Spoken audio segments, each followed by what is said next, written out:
Aku sedang mengenakan sepatu ketika ponselku bergetar dengan getaran yang membuat darahku serasa membeku. Itu dari Budi, akuntanku. Pesan itu berbunyi, "Siti, telepon aku sekarang.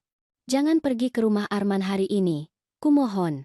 Tanganku bergetar sangat hebat hingga ponsel itu hampir terjatuh. Aku sudah memakai anting-anting mutiara yang diberikan Arman 10 tahun lalu saat hari peringatan keluarga. Aku mengenakan gaun krem yang sangat dia sukai. Aku sudah menyiapkan hidangan penutup favorit cucu-cucuku sejak pukul 6 pagi. Dan sekarang ini, aku mendial nomor Budi dengan jari-jari yang gemetar.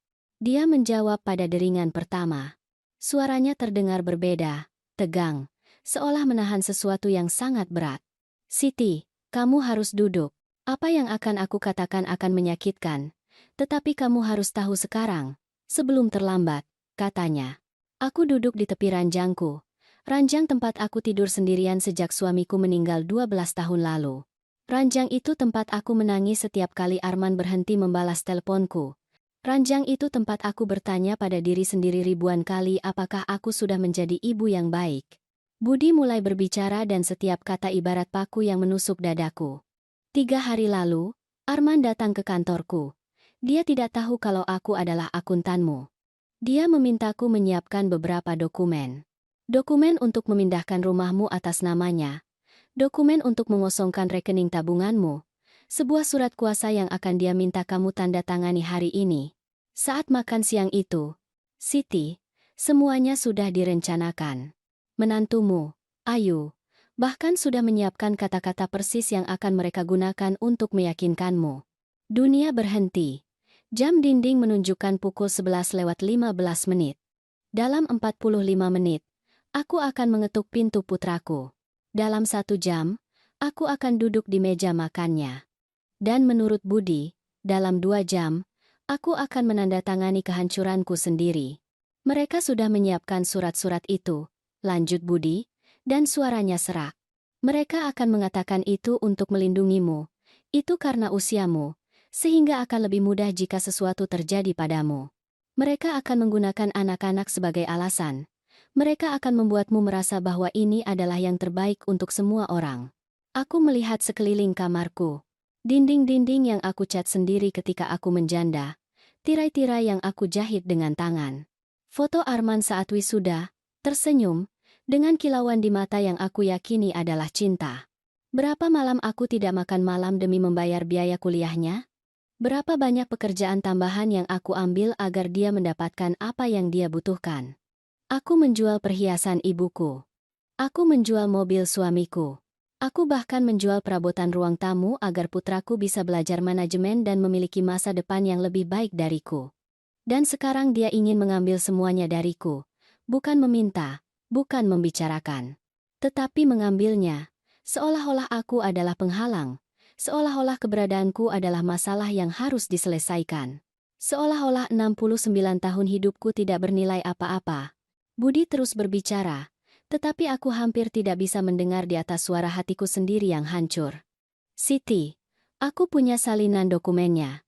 Aku sudah memeriksanya. Semuanya ditulis dengan sempurna agar terlihat legal.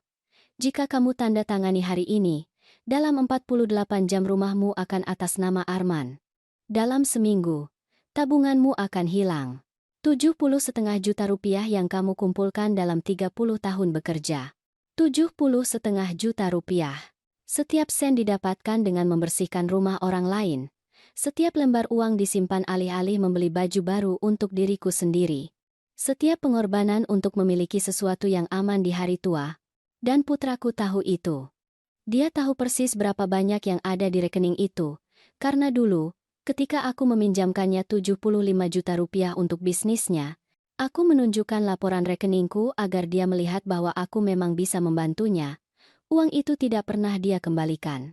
Dan aku tidak pernah menagihnya karena seorang ibu tidak menagih, pikirku. Seorang ibu memberi tanpa mengharapkan imbalan apapun. Tapi ini bukan meminta. Ini adalah merampok. Merampok dengan surat-surat. Merampok dengan pelukan palsu. Merampok dengan makan siang di hari Minggu. "Budi," kataku. Dan suaraku keluar sangat tipis seperti benang. "Kamu benar-benar yakin? Ada keheningan di seberang sana." Kemudian jawabannya, Jelas dan menyakitkan.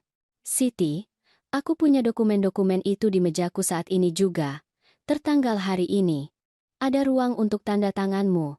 Dan ada klausul yang mengatakan bahwa kamu secara sukarela setuju untuk mengalihkan semua hartamu karena kamu tidak bisa mengelolanya sendiri lagi. Ini bukan kesalahan.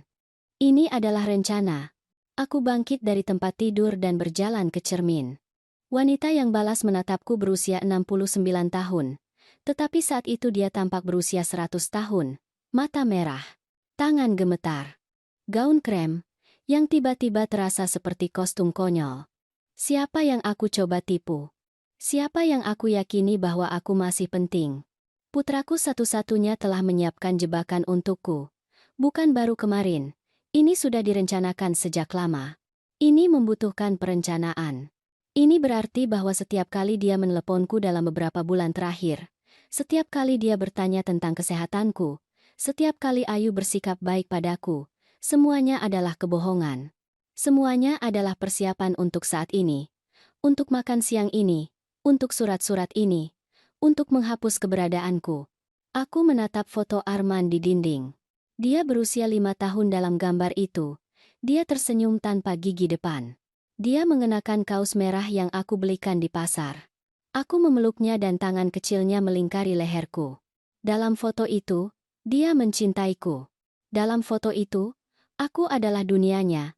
Kapan aku berhenti menjadi dunianya? Kapan aku menjadi masalah? Kapan cintaku berhenti menjadi penting dan hanya uangku yang penting? Budi masih di telepon, menunggu. Apa yang harus aku lakukan? Tanyaku, meskipun sebagian dari diriku sudah tahu jawabannya. Jangan pergi, Siti. Jangan pergi hari ini. Dan besok kamu datang ke kantorku. Kita perlu melindungi hartamu secara hukum sebelum mereka mencoba hal lain. Hal lain. Seolah-olah ini baru permulaan. Seolah-olah putraku sudah memikirkan langkah selanjutnya. Kebohongan berikutnya. Cara berikutnya untuk menyingkirkanku. Aku menutup telepon dan berdiri di tengah kamarku. Hidangan penutup sudah siap di dapur. Sepatu sudah terpasang. Anting-anting berkilauan. Tetapi aku tidak akan pergi kemanapun lagi. Aku menelepon Arman. Dia menjawab pada deringan ketiga, dengan suara ceria dan palsu yang sekarang aku kenali sebagai apa adanya. Sebuah sandiwara. Ibu, apakah ibu sudah dalam perjalanan? Anak-anak menanyakan ibu. Anak-anak. Selalu anak-anak sebagai perisai, sebagai alasan, sebagai alat manipulasi. Arman, kataku, dan suaraku terdengar lebih tegas dari yang aku duga. Aku tidak bisa datang hari ini. Aku merasa tidak enak badan. Ada keheningan. Keheningan yang terlalu panjang. Keheningan yang mengonfirmasi semua yang Budi katakan kepadaku. Tidak enak badan. Ibu sakit apa? Suaranya berubah. Sudah tidak ceria lagi. Tegang. Khawatir. Tetapi bukan karena kesehatanku. Khawatir karena rencananya baru saja gagal. Aku hanya perlu istirahat. Kita tunda saja lain hari. Keheningan lagi, Bu. Kami sudah menyiapkan segalanya. Anak-anak ingin melihat ibu. Ayu menyiapkan makanan favorit ibu. Kebohongan. Semuanya kebohongan. Maaf. Nak, kita bicara lagi nanti. Aku menutup telepon sebelum dia bisa mendesak. Sebelum dia bisa meyakinkanku. Sebelum dia bisa menggunakan suara itu yang selalu berhasil. Suara yang membuatku merasa bersalah karena telah ada. Karena membutuhkan. Karena masih hidup. Aku melepas sepatuku. Aku melepas anting-antingku. Aku melepas gaun kremku. Dan aku mengenakan piyama lamaku, yang memiliki lubang di bahu tetapi merupakan yang paling nyaman di dunia. Aku duduk di ruang tamu dengan secangkir teh yang tidak ingin aku minum. Ponsel mulai berdering. Itu Arman. Aku tidak menjawab. Berdering lagi. Aku tidak menjawab. Kemudian datang pesan teks. Bu, apakah ibu baik-baik saja? Kami khawatir. Khawatir tentangku atau khawatir karena rencana mereka baru saja gagal? Aku menatap pesan itu selama 5 menit penuh. Dan dalam 5 menit itu, aku mengerti sesuatu yang seharusnya aku mengerti bertahun-tahun yang lalu. Putraku tidak mencintaiku. Putraku mencintai apa yang bisa aku berikan padanya. Aku tetap duduk di ruang tamu itu sampai cahaya berubah warna dan sore hari menjadi jingga. Teh mendingin di tanganku. Ponsel terus berdering, tetapi aku tidak melihatnya lagi. Karena di kepalaku, gambar-gambar mulai muncul. Kenangan. Momen-momen yang pada saat itu terasa normal. Tetapi sekarang, dengan kebenaran baru ini, mengambil makna yang sama sekali berbeda. Seperti ketika kamu menonton film untuk kedua kalinya dan mengerti semua petunjuk yang tidak kamu lihat pada kali pertama. Aku ingat ulang tahun Arman 6 bulan lalu.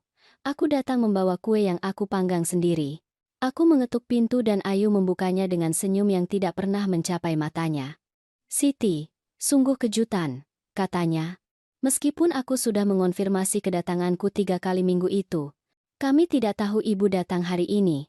Tapi mereka tahu. Aku sudah menelepon sehari sebelumnya. Arman berkata, "Ya, Bu.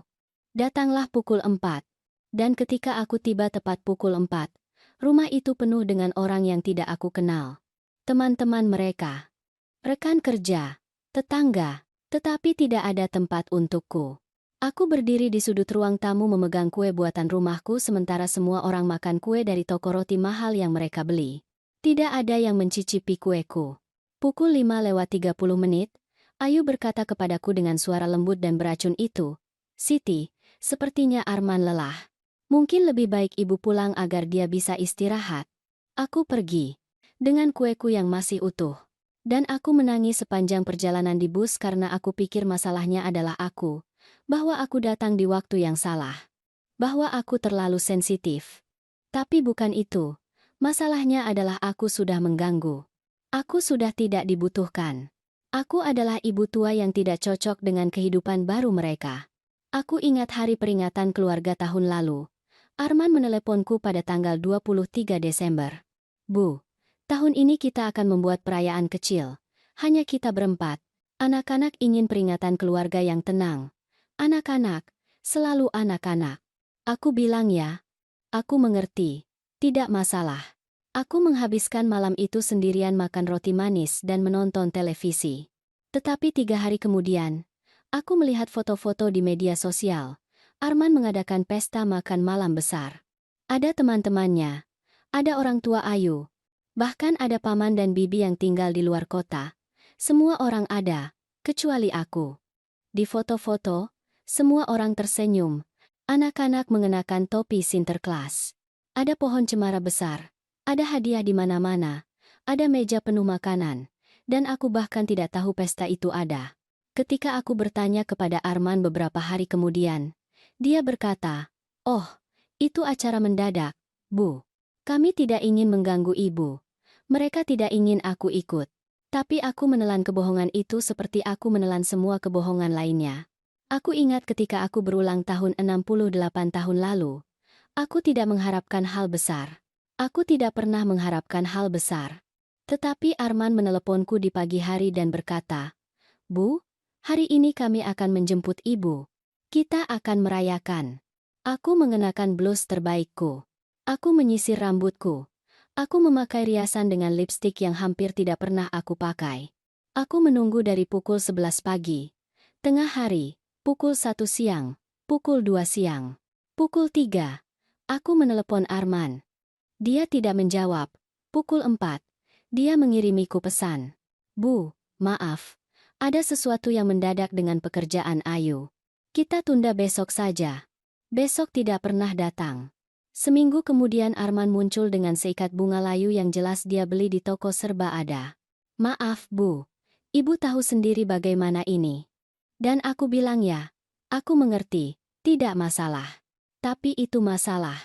Setiap penghinaan itu masalah. Setiap kebohongan itu masalah. Setiap kali mereka membuatku merasa bahwa aku adalah beban. Itu masalah. Hanya saja aku tidak melihatnya. Atau aku tidak mau melihatnya. Karena menerima bahwa putra sendiri tidak mencintaimu berarti menerima bahwa ada sesuatu yang rusak di dalam dirimu. Dan aku belum siap untuk itu. Aku ingat semua kali aku meminjamkannya uang. Bukan hanya 75 juta rupiah untuk bisnis. Sebelum itu, ada 30 juta rupiah untuk memperbaiki mobil. Sebelum itu, 22,5 juta rupiah untuk seragam anak-anak. Sebelum itu, 12 juta rupiah untuk dokter gigi. Sebelum itu, 7,5 juta rupiah untuk entah apa urusan darurat. Itu selalu urusan darurat, selalu mendesak, dan aku selalu bilang ya karena seorang ibu membantu, seorang ibu memberi. Seorang ibu tidak akan membiarkan putranya menderita jika dia bisa mencegahnya. Tapi Arman tidak pernah menderita. Arman punya mobil baru tahun ini. Arman dan Ayu pergi ke restoran mewah setiap akhir pekan. Arman baru saja mengganti semua perabotan ruang tamunya. Aku tahu karena aku melihatnya di foto-foto yang diunggah Ayu. Foto-foto kehidupan mereka yang sempurna, rumah mereka yang sempurna, anak-anak mereka yang sempurna, dan aku berkomentar di setiap foto. Cantik sekali nak. Sungguh berkah. Dan dia tidak pernah membalas, bahkan tidak terima kasih, bahkan tidak simbol hati. Tidak ada. Aku ingat ketika aku sakit 4 bulan lalu, flu parah yang membuatku terbaring di tempat tidur selama 3 hari. Aku menelepon Arman untuk memberitahunya bahwa aku tidak bisa bangun, bahwa aku demam, bahwa aku butuh seseorang membelikanku obat. Bu, aku sedang rapat penting. Tidak bisakah ibu minta tolong tetangga? Seorang tetangga. Dia memintaku untuk memohon bantuan tetangga daripada datang sendiri, daripada menyuruh Ayu, daripada benar-benar khawatir. Pada akhirnya, Ibu Alma, tetanggaku di lantai 3, yang membelikanku obat dan membuatkanku kaldu. Ibu Alma, yang hampir tidak mengenalku, menunjukkan lebih banyak cinta dalam 2 jam itu daripada putraku dalam 2 tahun. Dan ketika aku menceritakannya kepada Arman setelah itu, dia berkata, "Syukurlah Ibu Alma ada di sana. Soalnya kami sangat sibuk minggu itu. Selalu sibuk, selalu ada yang lebih penting. Selalu dengan alasan yang dibuat dengan sempurna untuk membuatku merasa bahwa aku meminta terlalu banyak dengan mengharapkan sedikit perhatian." Aku ingat hari peringatan keluarga tahun ini. Arman mengirimiku bunga melalui layanan antar. Tiba pukul 10 pagi dengan kartu yang bertuliskan untuk ibu terbaik. "Kami mencintaimu." Pesan umum yang mungkin sudah tertulis di situs web. Dia bahkan tidak meluangkan waktu untuk menulis sesuatu yang pribadi, dan bunganya murah. Aku bisa melihatnya. Anyelir sederhana, bukan mawar. Tidak ada yang istimewa. Jenis rangkaian yang harganya sekitar Rp225.000. Padahal aku sudah memberinya 7,5 juta rupiah bulan sebelumnya untuk entah urusan anak-anak yang mana, tapi aku meletakkan bunga-bunga itu di vas. Aku memotretnya. Aku mempostingnya di media sosialku dengan tulisan "Terima kasih anakku tersayang untuk bunga-bunga indah ini," karena itulah yang dilakukan para ibu, kan? Berpura-pura semuanya baik-baik saja. Berpura-pura bahwa kita dicintai. Berpura-pura bahwa anak-anak kita menghargai kita. Karena mengakui yang sebaliknya berarti mengakui bahwa kita gagal dalam satu-satunya hal yang seharusnya dicapai seorang ibu, agar anak-anaknya mencintainya. Aku ingat semua kali anak-anak bertanya kepadaku, "Nenek, kapan nenek akan mengunjungi kami?" Dan aku akan berkata, "Ketika ayahmu mengundangku, sayang." Dan anak itu akan berkata, "Tapi aku mengundang nenek sekarang." Dan kemudian suara Ayu akan datang dari belakang. "Anak-anak, nenek sangat sibuk. Jangan ganggu dia, sibuk." Aku, yang tidak punya apa-apa selain waktu. Aku, yang rela berjalan tanpa alas kaki di atas pecahan kaca demi menghabiskan sore hari bersama anak-anak itu. Sibuk adalah kode untuk kami tidak ingin dia ada di sini. Dan anak-anak tumbuh dengan keyakinan bahwa aku adalah nenek yang jauh, yang tidak mengunjungi, yang tidak menelepon. Padahal kenyataannya setiap kali aku mencoba mendekat, Ayu membangun tembok baru. Setiap kali aku menawarkan untuk membawa mereka ke taman, ada alasan. Setiap kali aku menawarkan untuk menjaga mereka, mereka sudah punya rencana. Setiap kali aku bertanya tentang nilai mereka, teman-teman mereka, kehidupan mereka, jawabannya singkat dan dingin. Seolah-olah pertanyaanku mengganggu. Seolah-olah minatku tidak pantas. Ruang tamu menjadi gelap sepenuhnya. Sudah hampir pukul 7 malam. Hidangan penutup yang aku buat masih ada di dapur. Aku membuangnya ke tempat sampah.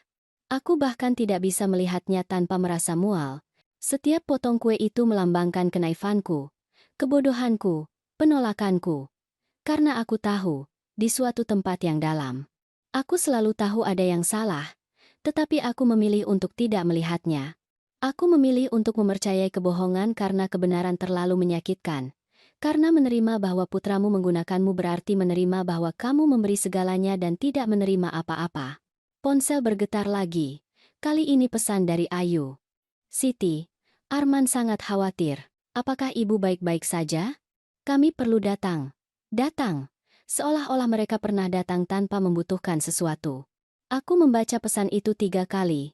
Dan dalam setiap bacaan, aku melihat lebih jelas racun yang tersembunyi dalam kata-kata yang tampaknya ramah itu. Mereka tidak khawatir tentangku. Mereka khawatir karena hari ini seharusnya aku menandatangani surat-surat itu. Hari ini seharusnya aku jatuh ke dalam perangkap. Dan aku telah lolos. Aku tidak membalas pesan Ayu. Aku meletakkan ponsel di atas meja dan menatap langit-langit ruang tamuku. Langit-langit yang aku kenal di luar kepala. Retakan kecil di sudut yang selalu aku janji akan perbaiki tetapi tidak pernah aku lakukan. Noda lembab yang muncul setiap musim hujan. Langit-langit itu yang telah melihatku di malam-malam tanpa tidur, di pagi-pagi buta kesepian, di saat-saat kebahagiaanku dan di hari-hari kesedihanku. Langit-langit itu lebih konsisten daripada putraku sendiri. Kebenaran menimpaku seperti air es. Itu tidak bertahap. Itu tidak lembut. Itu brutal dan lengkap.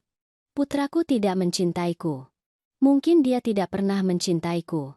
Atau mungkin dia mencintaiku ketika dia masih kecil.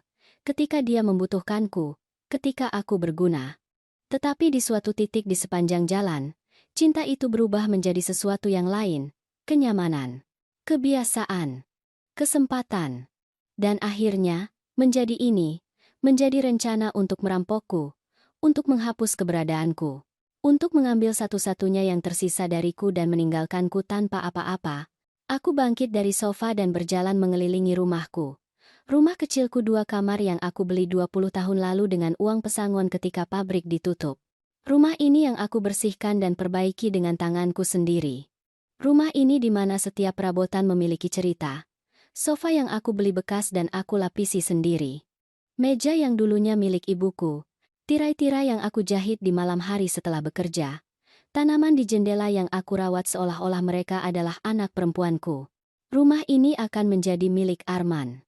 Dalam beberapa hari, jika aku lebih bodoh. Jika aku percaya 1 menit lagi.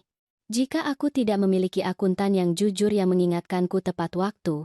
Rumah ini tempat aku menangisi kematian suamiku. Tempat aku membesarkan putraku sendirian. Tempat aku bertahan dari kemiskinan dan kesepian. Tempat aku menjadi tua dengan keyakinan bahwa setidaknya aku memiliki ini, atap yang aman di atas kepalaku. Semua ini akan hilang dengan 1 tanda tangan, dengan 1 makan siang, dengan kebohongan yang dibuat dengan baik. Aku masuk ke kamarku dan membuka laci tempat aku menyimpan dokumen-dokumen pentingku. Sertifikat rumah, laporan rekening bank, polis asuransi, surat wasiatku. Semuanya ada di sana, tertata, karena aku adalah wanita yang teratur, wanita yang selalu bertanggung jawab, wanita yang bekerja sejak usia 15 tahun dan tidak pernah berutang sepeser pun kepada siapapun. Wanita yang membuat tubuhnya sakit karena pekerjaan berat agar putranya tidak harus melakukannya. Aku mengeluarkan surat wasiatku. Aku menulisnya 5 tahun lalu. Di dalamnya aku menyerahkan semuanya kepada Arman. Rumah, tabungan, polis asuransi jiwa kecil. Semuanya. Karena dia adalah putraku satu-satunya. Satu-satunya keluargaku. Satu-satunya orang di dunia yang membawa darahku dan nama belakang suamiku yang sudah meninggal. Aku membaca setiap baris dokumen itu dan merasakan sesuatu di dalam diriku hancur secara definitif. Bukan dengan suara, bukan dengan drama, melainkan dengan keheningan yang dalam dan mengerikan. Putra macam apa yang melakukan ini? Pria macam apa yang berencana merampok ibunya sendiri? Bukan karena dorongan hati, bukan dalam saat keputusasaan, melainkan dengan waktu, dengan dokumen hukum. Dengan bantuan istrinya, dengan dingin, dengan perhitungan, seolah-olah aku adalah bisnis. Seolah-olah hidupku adalah sebuah transaksi. Seolah-olah 69 tahun keberadaan. Bekerja, mencintai, berkorban, tidak berarti apa-apa sama sekali. Aku duduk di tepi ranjangku dengan surat wasiat di tangan. Aku berpikir untuk merobeknya, untuk membakarnya, untuk mengubahnya sekarang juga. Tetapi aku tidak melakukannya, karena merobek kertas itu tidak akan mengubah apa-apa. Kerusakan sudah terjadi. Pengkhianatan sudah ada. Putra yang aku kira aku miliki tidak pernah nyata.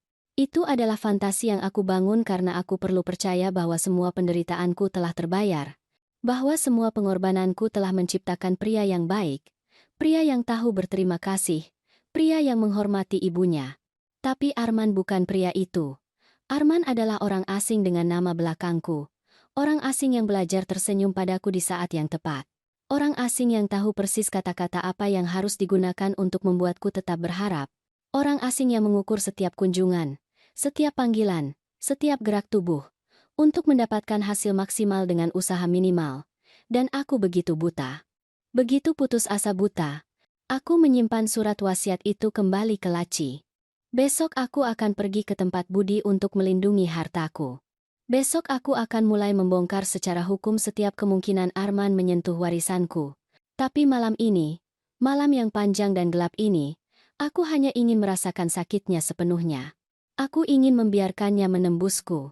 Karena aku tahu bahwa setelah malam ini, tidak ada lagi yang akan sama. Setelah malam ini, aku akan menjadi orang yang berbeda. Seseorang yang tidak lagi percaya pada dongeng tentang cinta tanpa syarat dari anak-anak. Ponsel berdering lagi. Kali ini panggilan, bukan pesan. Itu Arman. Aku melihat namanya di layar. Aku melihat foto yang aku miliki tentang dia, yang dia sedang tersenyum. Aku membiarkannya berdering. Sekali, 2 kali, 3 kali, 4, sampai terputus. Segera dia menelepon lagi. Aku membiarkannya berdering lagi sampai terputus. Dan kemudian lagi, dan lagi. 5 panggilan dalam 10 menit. Itulah keputusasaannya. Bukan karena aku, tetapi karena rencananya yang gagal, karena perampokannya yang terganggu. Pesan lain datang. Kali ini lebih langsung. Bu, angkat telepon. Aku perlu tahu ibu baik-baik saja. Kalau ibu tidak menjawab, aku akan datang ke rumah ibu. Sebuah ancaman yang disamarkan sebagai kekhawatiran. Jika aku tidak merespons, dia akan datang. Dan jika dia datang, apa yang akan dia lakukan? Mencoba meyakinkanku, membawa surat-surat itu bagaimanapun juga, menciptakan kebohongan lain. Aku membalas, setiap kata seperti batu yang berat. Aku baik-baik saja, hanya perlu istirahat. Jangan datang, kita bicara besok, besok. Kata itu yang selalu dia gunakan untuk menunda konfrontasi, untuk menghindari konflik, untuk menjaga perdamaian. Tapi besok ini akan berbeda. Besok ini, aku akan berada di kantor Budi melindungi apa yang menjadi milikku. Besok ini, aku akan mulai membangun tembok hukum yang tidak akan pernah bisa dilalui Arman. Besok ini, aku akan berhenti menjadi ibu yang bodoh dan menjadi sesuatu yang tidak pernah aku pikir aku harus menjadi. Pembelaku sendiri. Aku berbaring di tempat tidur masih berpakaian. Aku tidak punya kekuatan untuk mengenakan piyama. Aku tidak punya kekuatan untuk apa-apa. Aku menatap langit-langit yang gelap dan memikirkan semua kali aku tidur di ranjang ini memimpikan masa depan di mana Arman dan aku dekat, di mana dia sering mengunjungiku, di mana cucu-cucu menghabiskan akhir pekan bersamaku, di mana aku adalah nenek yang hadir, dicintai. Penting. Masa depan itu tidak akan pernah ada. Masa depan itu adalah fantasi lain yang aku bangun untuk bertahan hidup dalam kesepian. Kenyataannya adalah ini. Aku sendirian. Aku selalu sendirian. Sejak suamiku meninggal, kesepian adalah satu-satunya temanku yang konstan, tapi aku menyamarkannya sebagai memberi ruang untuk Arman. Aku menyamarkannya sebagai menghormati kehidupan dewasanya. Aku menyamarkannya sebagai tidak menjadi ibu mertua yang ikut campur. Padahal kenyataannya mereka telah mendorongku keluar bertahun-tahun yang lalu. Dan aku hanya menerima untuk tetap di sana. Dalam kedinginan, dalam jarak, menunggu remah-remah perhatian yang semakin jarang datang. Aku memejamkan mata, tetapi tidak bisa tidur.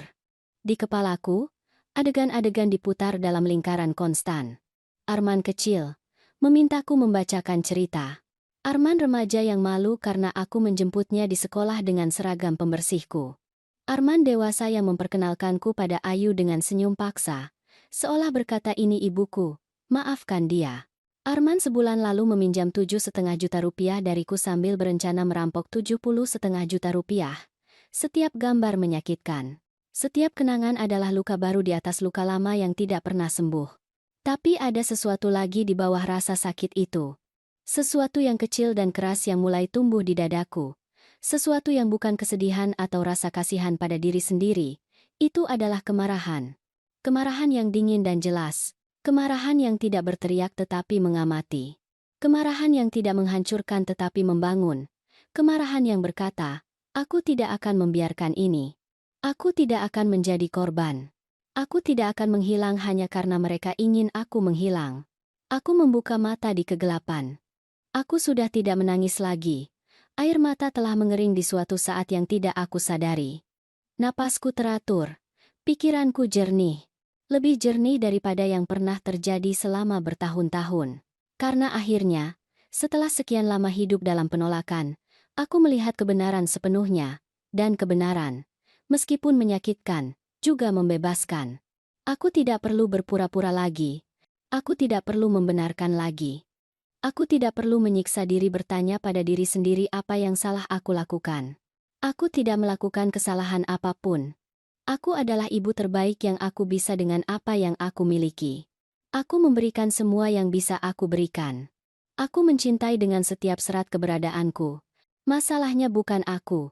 Masalahnya adalah Arman, dan Ayu, dan keserakahan mereka, dan kedinginan mereka. Dan kemampuan mereka untuk melihat wanita berusia 69 tahun dan berpikir, bagaimana kita bisa mengambil keuntungan darinya. Alih-alih, bagaimana kita merawatnya. Aku bangkit dari tempat tidur pukul 3 pagi. Aku pergi ke dapur dan membuat kopi kental. Aku duduk di meja tempat aku makan sendirian berkali-kali di malam hari. Meja yang sama tempat aku belajar bersama Arman ketika dia masih kecil. Meja yang sama tempat aku menangisi tagihan yang tidak bisa aku bayar. Meja yang sama tempat aku merayakan ulang tahunku sendirian dalam beberapa tahun terakhir. Dan di meja itu, pukul 3 pagi di hari Senin, aku membuat keputusan. Aku akan melawan. Bukan dengan teriakan atau skandal. Bukan dengan balas dendam murahan atau drama. Melainkan dengan kecerdasan, dengan strategi. Dengan kekuatan yang sama yang membuatku tetap hidup selama bertahun-tahun ini. Arman telah meremehkan ibunya. Dia pikir aku lemah. Dia pikir aku bodoh. Dia pikir aku akan menandatangani kertas apapun yang dia sodorkan di depanku hanya demi merasakan cintanya selama 5 menit. Dia salah. Dan sekarang dia akan mengetahui siapa sebenarnya Siti Olivares. Bukan ibu yang penurut, tetapi wanita yang selamat dari segalanya dan yang tidak akan menyerah sekarang. Pukul 8 pagi aku mengetuk pintu kantor Budi. Dia menungguku dengan kopi yang sudah disiapkan, dan tatapan khawatir yang hanya dimiliki oleh orang-orang yang benar-benar peduli. Aku duduk di depan mejanya dan di sana mereka ada. Dokumen-dokumen itu. Setumpuk kertas yang tertata sempurna yang melambangkan pengkhianatan putraku dalam tinta hitam di atas kertas putih. Budi tidak mengatakan apa-apa pada awalnya. Dia hanya mendorong map itu ke arahku dengan hati-hati, seolah itu adalah bom yang bisa meledak kapan saja. Aku membuka map itu dengan tangan yang sudah tidak gemetar lagi. Malam itu telah membakar semua rasa takut yang tersisa dalam diriku. Sekarang hanya ada kejernihan. Dokumen pertama adalah surat kuasa umum. Aku membaca setiap baris. Di atas kertas itu aku seharusnya mengizinkan Arman Olivares untuk bertindak atas namaku dalam semua urusan hukum, keuangan, dan aset. Untuk menjual, untuk membeli, untuk mengalihkan, untuk menggunakan semua yang menjadi milikku seolah-olah itu miliknya. Dan di bagian bawah ada ruang untuk tanda tanganku. Ruang kosong yang seharusnya diisi hari itu. Apakah ini legal? Tanyaku, meskipun aku sudah tahu jawabannya. Budi bersandar di kursinya dan menghela napas. Jika kamu menandatanganinya secara sukarela, ya. Itu masalahnya, Siti. Dokumen-dokumen ini disusun dengan sempurna. Seorang pengacara mahal yang membuatnya. Seseorang yang tahu persis apa yang harus dilakukan agar semuanya terlihat bersih dan legal. Seseorang yang mahal. Itu berarti Arman telah menghabiskan uang untuk ini. Uang yang mungkin berasal dari 7,5 juta rupiah yang aku pinjamkan bulan lalu.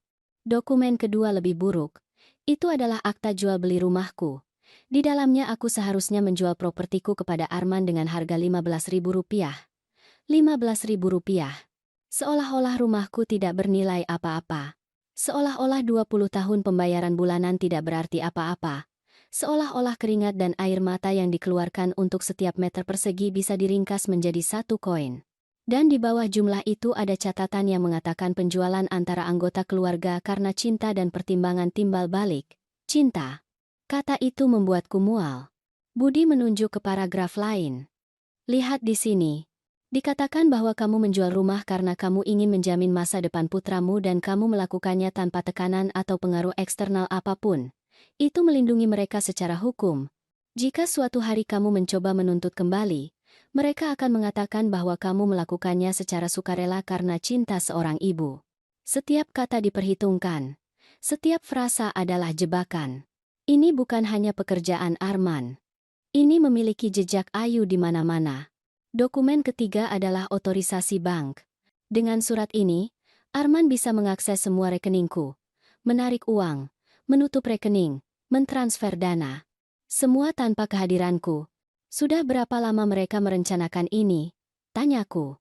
Budi mengeluarkan kertas lain. Aku menemukan sesuatu yang lain. Arman datang menemuiku 3 bulan lalu untuk pertama kalinya. Saat itu dia tidak tahu kalau aku adalah akuntanmu. Dia bertanya secara hipotetis bagaimana dia bisa membantu ibunya yang sudah lanjut usia mengelola keuangannya dengan lebih baik. Lanjut usia. 3 bulan. Ini bukan hal baru. Ini sudah berlangsung lama. Aku bilang padanya yang terbaik adalah berbicara langsung denganmu, bahwa kamu bisa membuat keputusan sendiri. Dia pergi hari itu tanpa menyewa jasaku. Tapi 2 minggu lalu dia kembali. Kali ini dengan semua dokumen ini sudah disiapkan.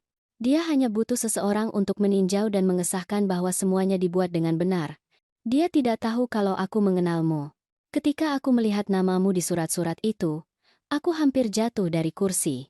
Aku menatap Budi dengan rasa terima kasih yang tidak bisa aku ungkapkan dengan kata-kata.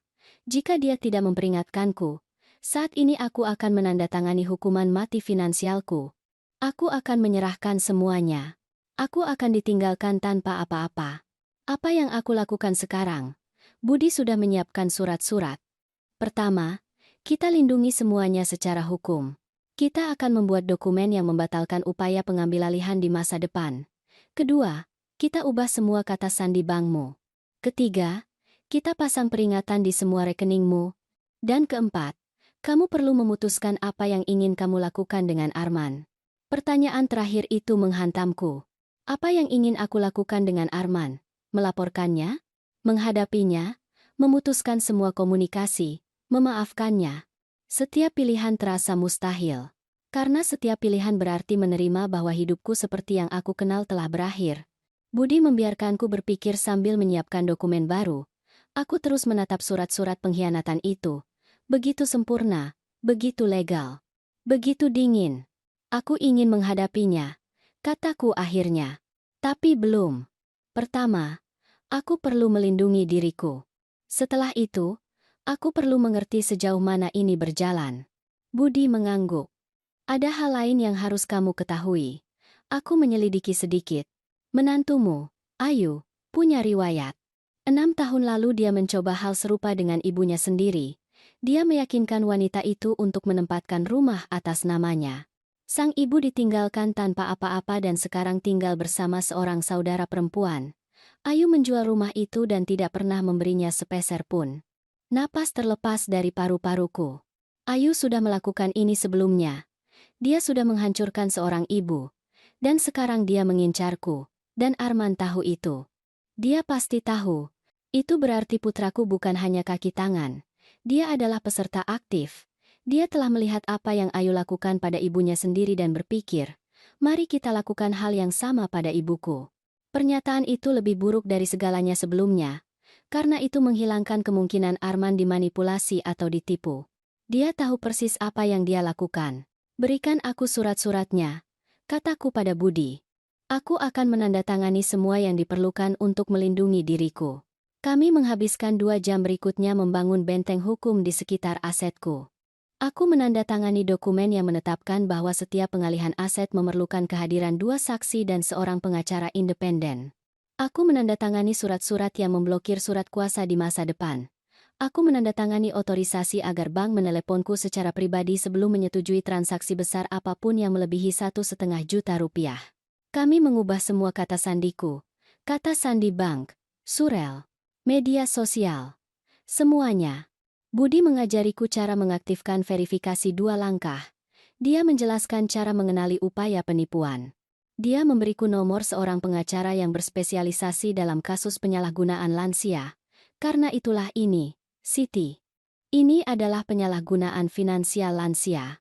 Ini adalah kejahatan. Dan jika kamu mau, kamu bisa melaporkannya. Melaporkan putraku sendiri, ide itu membuat perutku mual. Tetapi itu juga membuatku berpikir. Jika aku tidak melakukan apa-apa, berapa banyak ibu lain yang akan menderita hal yang sama? Berapa banyak lansia wanita yang saat ini menandatangani surat-surat tanpa mengerti bahwa mereka menyerahkan seluruh hidup mereka? Aku menyimpan nomor pengacara di tasku. Aku tidak tahu apakah aku akan menggunakannya, tetapi mengetahui bahwa pilihan itu ada memberiku perasaan kekuatan yang aneh. Aku meninggalkan kantor Budi pukul 11 pagi. Matahari bersinar terang. Jalanan penuh dengan orang-orang yang datang dan pergi dengan kehidupan normal mereka. Dan aku adalah orang yang berbeda. Aku bukan lagi Siti si ibu yang naif. Aku adalah Siti si wanita yang terlindungi. Wanita yang tahu kebenaran. Wanita yang telah membangun tembok di mana sebelumnya hanya ada pintu terbuka. Ponselku memiliki 17 panggilan tak terjawab dari Arman dan 11 pesan. Aku tidak membacanya. Aku belum siap. Aku tiba di rumah dan mengunci pintu. Sesuatu yang tidak pernah aku lakukan di siang hari. Tapi sekarang semuanya berbeda. Sekarang aku tahu bahwa aku punya musuh. Dan salah satunya adalah putraku sendiri. Aku duduk di ruang tamu dengan buku catatan baru yang aku beli dalam perjalanan. Di halaman pertama aku menulis bukti-bukti. Karena jika aku akan menghadapi Arman, aku perlu semuanya jelas. Setiap kebohongan, setiap manipulasi, setiap tanda yang aku abaikan. Aku mulai menulis tanggal. Hari dia memintaku 75 juta rupiah dan tidak pernah mengembalikannya. Hari dia membatalkan ulang tahunku. Hari peringatan keluarga di mana mereka mengeluarkanku dari pesta. Setiap kunjungan yang dibatalkan. Setiap alasan. Setiap kali Ayu menjauhkanku dari cucu-cucu. Halaman demi halaman diisi dengan bukti pola yang jelas dan disengaja. Itu bukan kebetulan. Itu adalah rencana menjauhkan diri yang progresif. Pertama mereka menjauhkanku secara emosional. Kemudian datang perampokan finansial. Aku mengeluarkan ponselku dan mulai meninjau pesan-pesan kami. Aku menyimpan semuanya. Setiap percakapan di mana Arman memintaku uang dengan janji untuk mengembalikannya segera. Bu, hanya 30 juta rupiah. Aku kembalikan bulan depan. Aku janji. Itu setahun yang lalu. Aku tidak pernah melihat uang itu. Aku mengambil tangkapan layar dari semuanya. Aku menyimpannya dalam folder khusus. Bukti. Bukti bahwa ini tidak dimulai kemarin. Ini adalah pola selama bertahun-tahun. Aku meninjau rekening bankku secara daring. Aku membuat daftar setiap transfer yang aku lakukan kepada Arman dalam 3 tahun terakhir. Aku menjumlahkan semuanya. 192 juta rupiah. Hampir 200 juta rupiah dalam pinjaman yang tidak pernah dikembalikan. Dan aku tidak menghitungnya. Aku tidak menagihnya. Karena seorang ibu tidak membuat perhitungan, pikirku. Seorang ibu memberi tanpa mengharapkan imbalan apapun. Tapi Arman memang membuat perhitungan. Arman tahu persis berapa yang aku miliki dan berapa yang bisa dia ambil dariku sebelum mengambil semuanya. Aku menelepon bank. Aku meminta untuk berbicara dengan seorang manajer. Aku menjelaskan situasiku tanpa memberikan banyak detail. Aku hanya mengatakan bahwa aku perlu melindungi rekeningku dari akses yang tidak sah. Manajer itu ramah dan efisien. Dia membantuku membuat kode rahasia yang akan diperlukan untuk setiap perubahan di rekeningku. Dia memberiku nomor langsungnya. Dia berkata, "Ibu Siti Olivares, saya menyesal ibu harus melalui ini. Kami melihat kasus-kasus ini lebih sering daripada yang orang kira. Lansia yang ditipu oleh anak-anak mereka sendiri. Ibu sudah benar melindungi diri. Lansia yang ditipu oleh anak-anak mereka sendiri. Itu adalah aku. Itu adalah kasusku. Aku adalah statistik. Angka dalam laporan tentang penyalahgunaan finansial orang tua. Ide itu membuatku marah dan sedih pada saat yang sama. Aku menutup telepon dan terus bekerja. Aku mencari informasi tentang Ayu Marquez di internet. Aku menemukan profilnya di media sosial. Foto-foto kehidupannya yang sempurna. Rumahnya yang didekorasi. Perjalanannya, makan malamnya di restoran mahal. Semua dibayar dengan uang apa? Tanyaku pada diri sendiri. Dengan uang Arman. Dan uang Arman sebagian berasal dariku. Aku terus mencari. Aku menemukan artikel surat kabar lokal lama. Dan di sana ada kasus pengadilan 6 tahun lalu. Ayu Marquez dituntut oleh ibunya sendiri karena penyalahgunaan aset. Kasus itu ditutup karena sang ibu menarik tuntutan. Mungkin karena malu, mungkin karena melaporkan putrimu sendiri hampir mustahil secara emosional. Mungkin karena alasan yang sama aku sekarang ragu untuk melaporkan Arman. Aku mencetak semuanya. Artikel, laporan bank, pesan, tanggal, nama. Aku mengumpulkan berkas lengkap. Jika aku akan menghadapi Arman, aku ingin memiliki setiap bukti siap. Aku tidak ingin dia bisa menyangkal apapun. Aku tidak ingin dia bisa membalikan situasi dan membuatku merasa bersalah. Kali ini aku memiliki kekuatan. Kali ini aku memiliki kebenaran yang didokumentasikan. Kali ini aku tidak akan membiarkan dia memanipulasiku. Ponselku berdering. Itu nomor tidak dikenal. Aku menjawab dengan hati-hati. Ibu Siti Olivares, tanya suara pria. Ya, saya.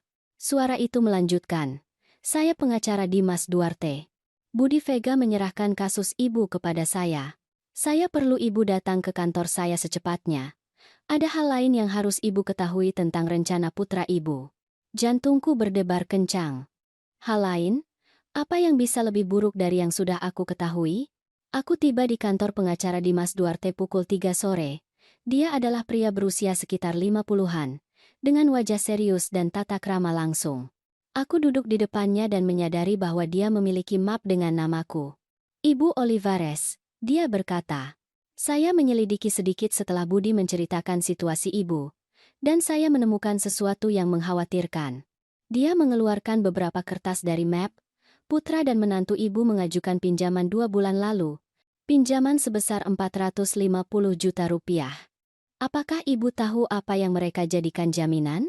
Aku menggelengkan kepala. Meskipun sesuatu di dalam diriku sudah tahu jawabannya. Mereka menjaminkan rumah ibu, Ibu Olivares. Rumah ibu, yang masih atas nama ibu. Mereka mengajukan dokumen palsu yang mengatakan rumah itu sudah menjadi milik mereka. Bank menolak pinjaman itu karena saat diverifikasi mereka menemukan properti itu masih terdaftar atas nama ibu. Tapi mereka mencoba menggunakan rumah ibu sebagai jaminan tanpa ibu ketahui. Itu penipuan. Penipuan. Kata itu bergema di kantor seperti tembakan. Jika mereka berhasil membuat ibu menandatangani surat-surat itu pada hari Minggu, rencana mereka adalah kembali ke bank pada hari Senin dengan akta baru, mendapatkan 450 juta rupiah. Dan menghilang. Ibu akan ditinggalkan dengan rumah yang dihipotek tanpa ibu ketahui bahwa itu dihipotek dan dengan rekening kosong. Pengacara Duarte menatapku dengan campuran rasa kasihan dan kemarahan profesional.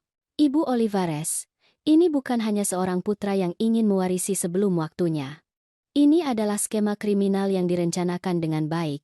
Aku terdiam memproses informasi itu. 450 juta rupiah ditambah 70,5 juta rupiah dalam tabunganku ditambah nilai rumahku. Arman dan Ayu berencana meninggalkanku di jalan tanpa sepeser pun.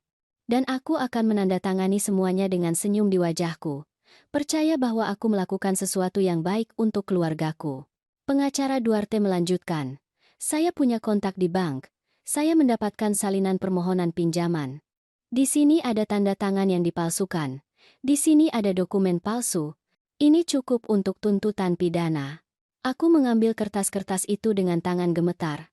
Di sana ada tanda tanganku. Tapi itu bukan tanda tanganku. Itu adalah tiruan yang cukup bagus. Tetapi tidak sempurna. Seseorang telah berlatih meniru tanda tanganku. Seseorang telah memiliki akses ke dokumenku untuk mempelajari cara aku menandatangani. Dan seseorang itu pastilah Arman. Dia adalah satu-satunya yang melihat surat-surat pribadiku. Dia adalah satu-satunya yang pernah berada di rumahku dengan akses ke dokumenku. Apa yang harus aku lakukan? Tanyaku dengan suara serak. Pengacara Duarte bersandar di kursinya. Itu tergantung pada Ibu Olivares.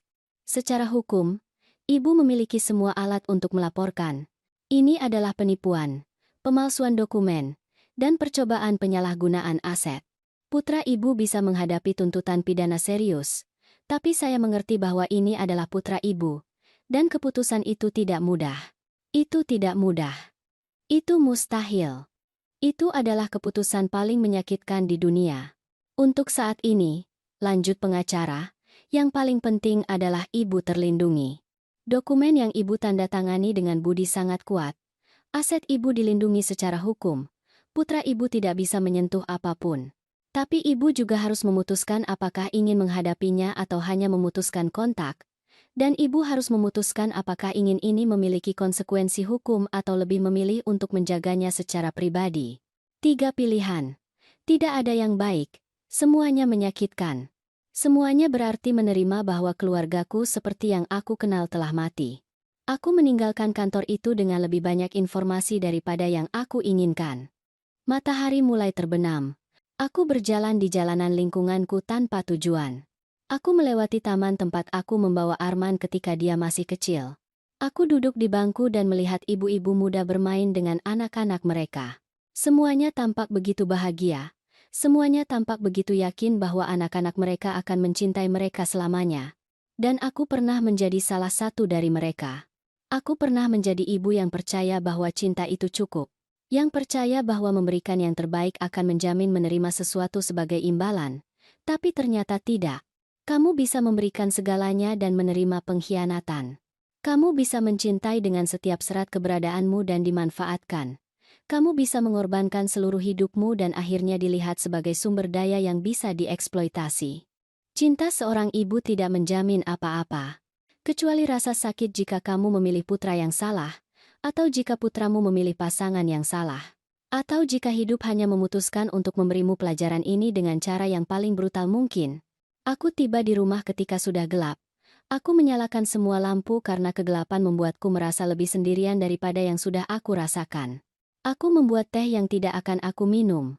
Aku duduk di meja dapur dengan semua bukti tersebar di depanku. Dokumen-dokumen palsu, laporan bank, tangkapan layar, tanggal, nama, semuanya ada di sana. Kebenaran yang lengkap dan didokumentasikan. Sekarang hanya perlu memutuskan apa yang harus dilakukan dengannya. Aku bisa mengabaikan semuanya. Aku bisa berpura-pura bahwa aku tidak pernah tahu apa-apa. Aku bisa terus menjadi ibu yang menelepon di hari Minggu dan mengirim hadiah saat peringatan keluarga. Aku bisa menelan pengkhianatan ini seperti aku menelan semua yang sebelumnya. Tetapi jika aku melakukan itu, siapa aku? Seorang pengecut? Seorang bodoh? Seorang wanita tanpa martabat? Tidak. Aku sudah menjadi wanita itu terlalu lama. Aku sudah menerima terlalu banyak remah-remah. Aku sudah membenarkan terlalu banyak ketidakhadiran. Aku bisa memutuskan kontak sepenuhnya, memblokir nomornya, mengubah surat wasiatku, menghilang dari hidupnya seperti dia mencoba menghapuskan keberadaanku.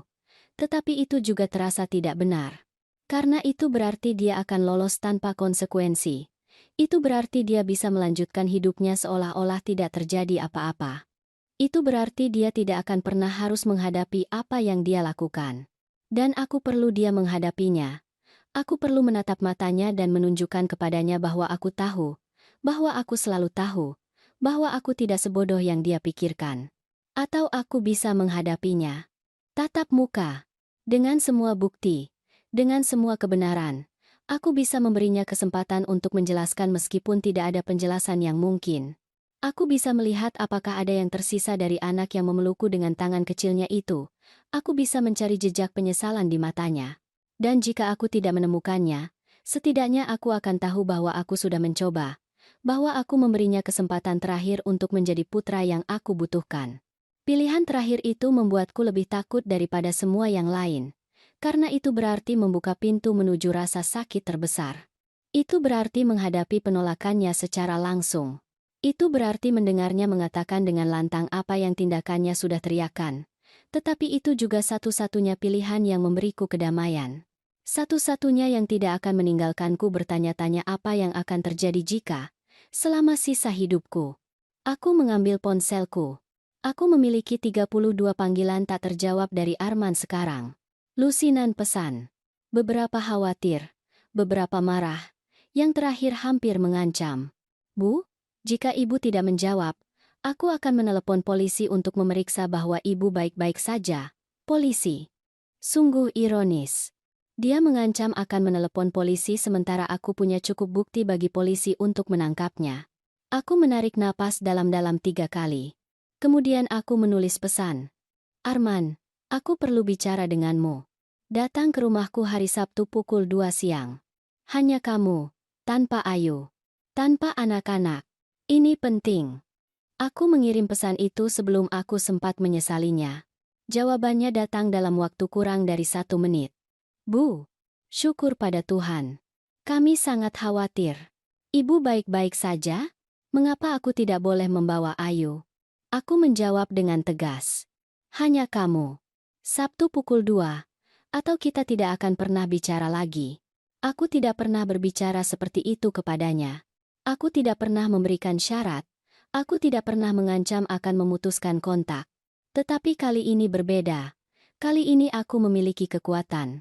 Aku melihat 3 titik yang menunjukkan dia sedang mengetik. Mereka menghilang, muncul lagi. Akhirnya jawabannya datang. Baik, Bu. Aku akan ada di sana. Hanya katakan padaku ibu baik-baik saja, tolong. Aku tidak membalas. Aku membiarkan pesan itu terlihat tanpa dibalas. Biarkan dia bertanya-tanya. Biarkan dia merasakan sedikit kecemasan yang aku rasakan sepanjang hidupku menunggu panggilannya. 3 hari berikutnya terasa aneh. Aku membersihkan rumahku tidak seperti sebelumnya. Aku mencuci tirai. Aku memoles perabotan. Aku merapikan setiap sudut. Bukan karena aku ingin membuat Arman terkesan, tetapi karena aku perlu melakukan sesuatu dengan tanganku. Aku perlu menjaga pikiranku sibuk agar tidak menjadi gila memikirkan apa yang akan datang. Ibu Alma, tetanggaku, mengetuk pintuku pada hari Kamis. Siti, kamu baik-baik saja? Kamu terlihat berbeda. Aku tersenyum lelah. Aku baik-baik saja, Alma. Hanya bersiap untuk sesuatu yang penting. Dia menatapku dengan mata bijak yang hanya dimiliki oleh wanita yang telah banyak hidup. Ini ada hubungannya dengan putramu. Aku belum menceritakan apa-apa, tetapi para tetangga selalu tahu. Selalu menyadari. Aku mengangguk tanpa memberikan detail. Ibu Alma meletakkan tangannya di atasku. Siti, aku tidak tahu apa yang terjadi, tapi aku tahu kamu wanita yang baik. Dan aku tahu kadang-kadang anak-anak kita mengecewakan kita dengan cara yang tidak pernah kita bayangkan. Jika kamu butuh sesuatu, apapun itu, ketuk pintuku, siang atau malam. Kata-katanya membuatku sedikit luluh. Itu adalah jenis kasih sayang yang seharusnya ditunjukkan Arman dan yang diberikan tetangga yang hampir tidak aku kenal. Pada hari Jumat aku menyiapkan segalanya untuk hari Sabtu. Aku menata dokumen dalam urutan kronologis. Aku berlatih di depan cermin apa yang akan aku katakan. Arman, aku tahu apa yang kamu rencanakan. Tidak. Terlalu langsung. Arman, kita harus bicara tentang beberapa dokumen. Terlalu lembut. Arman, mengapa kamu mencoba merampokku?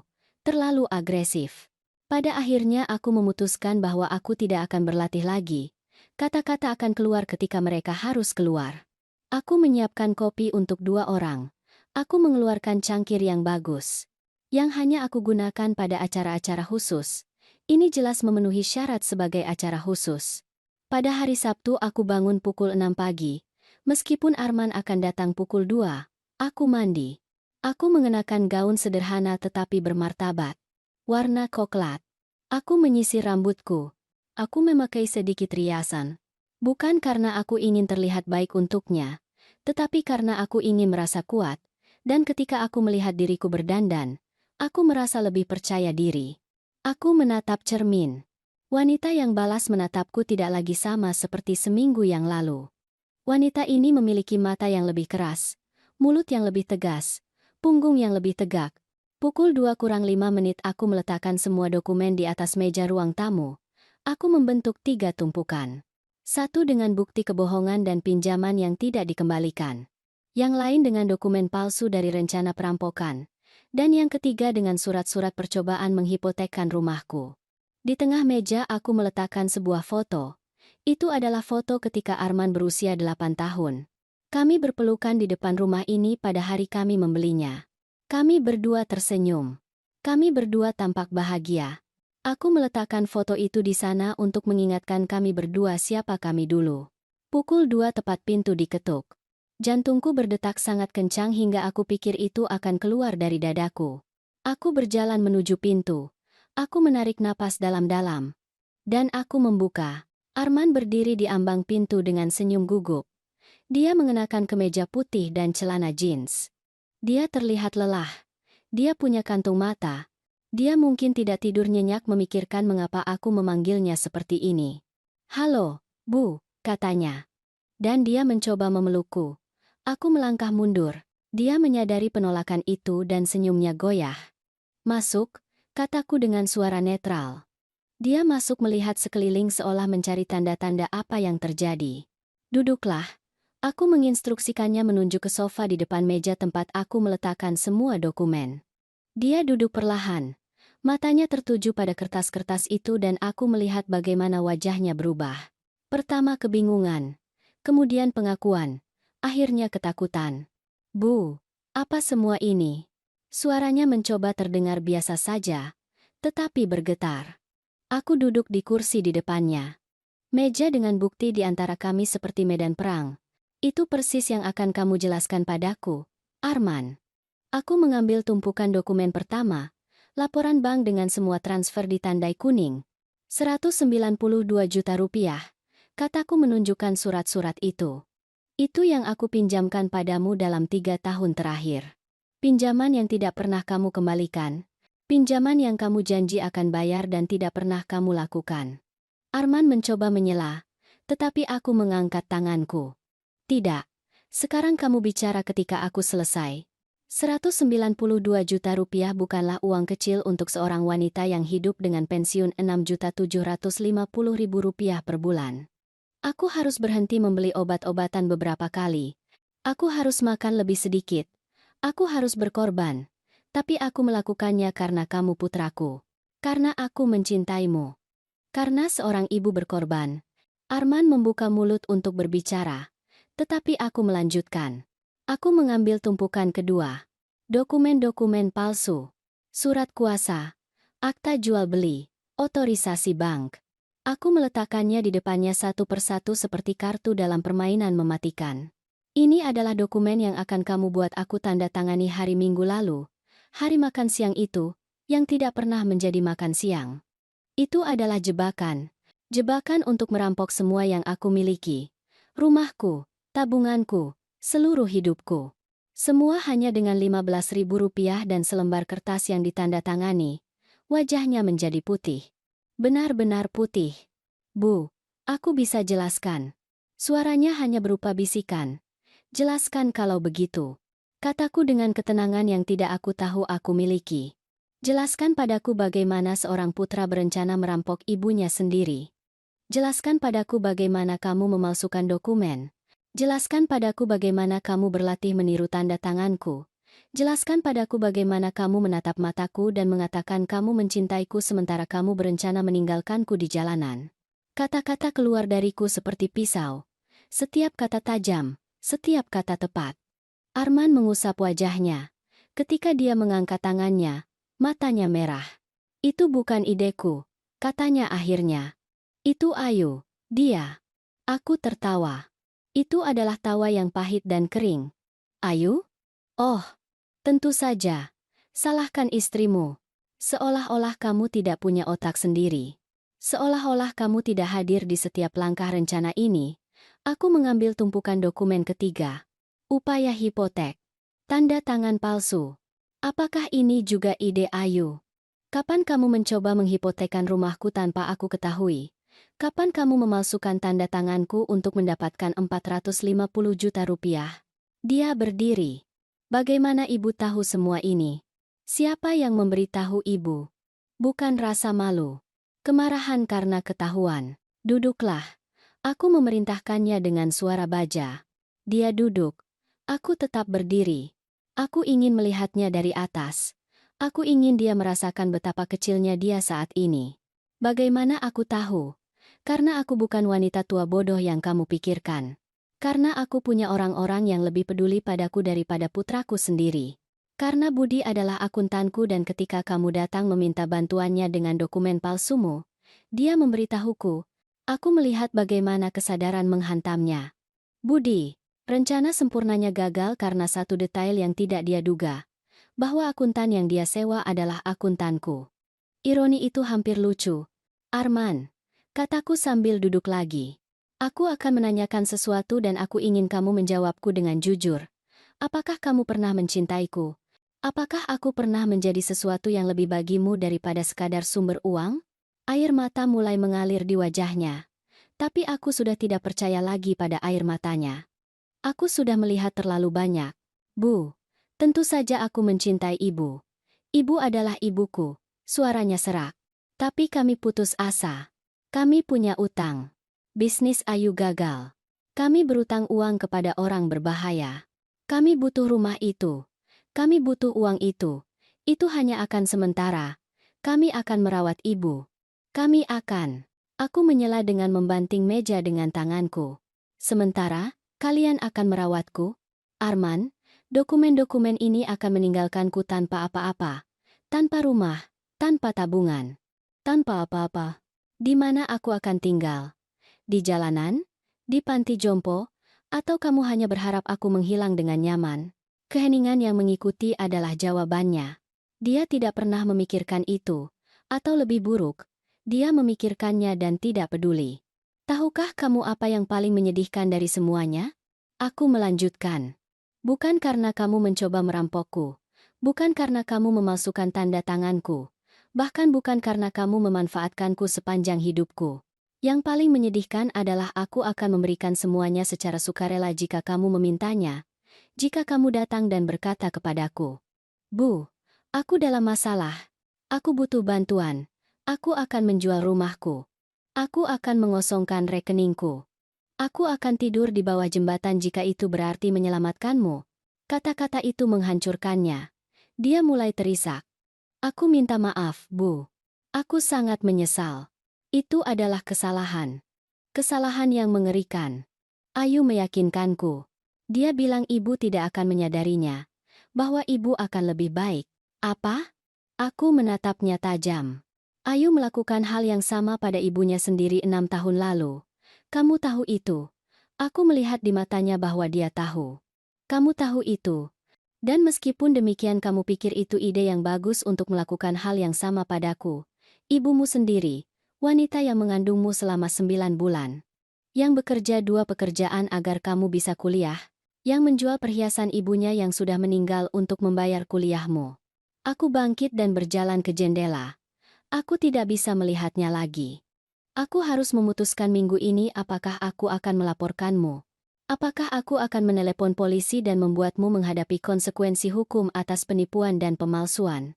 Pengacara mengatakan aku punya kasus, bahwa kamu bisa masuk penjara. Aku mendengar dia tersedak di belakangku. Tolong, Bu, jangan. Anak-anak. Pikirkan anak-anak. Aku berbalik begitu cepat hingga dia terkejut. Sekarang kamu memikirkan anak-anak, ketika kamu berencana meninggalkan nenek mereka tanpa rumah, kamu tidak memikirkan mereka. Ketika kamu menjauhkanku dari mereka, kamu tidak memikirkan mereka. Jangan gunakan cucu-cucuku sebagai perisai. Kamu tidak pernah memikirkan mereka. Kamu hanya memikirkan dirimu sendiri. Aku kembali duduk. Aku lelah, sangat lelah. Aku tidak akan melaporkanmu. Bukan karena kamu tidak pantas mendapatkannya. Kamu pantas mendapatkannya. Tetapi karena aku tidak sepertimu. Aku tidak akan menghancurkan keluargaku tidak peduli apapun. Tapi inilah yang akan terjadi. Aku mengeluarkan surat-surat lain, dokumen-dokumen baru yang Budi bantu aku siapkan. Rumahku sekarang dilindungi secara hukum. Kamu tidak akan pernah bisa menyentuhnya. Rekeningku memiliki pemblokiran dan peringatan. Kamu tidak akan pernah bisa mengaksesnya. Surat wasiatku telah diubah.